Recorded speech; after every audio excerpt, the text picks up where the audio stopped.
Open your browser. In my case, I'm using Chrome. On the search bar, type remove.bg or just remove space bg.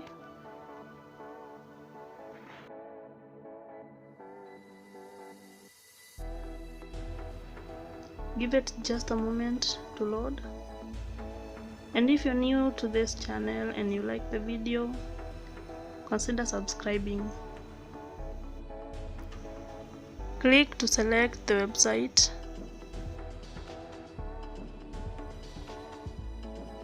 As you can see, the service is completely for free.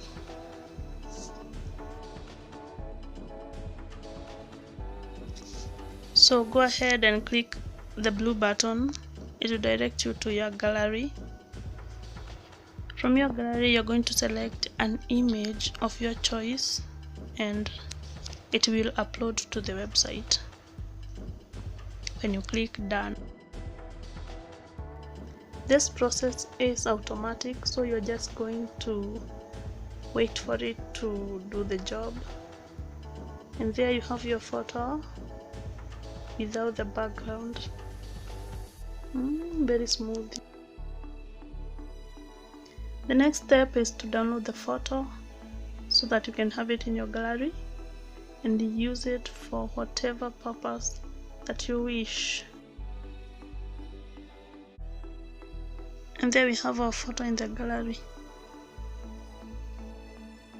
Thank you so much for watching. I'll see you in my next video.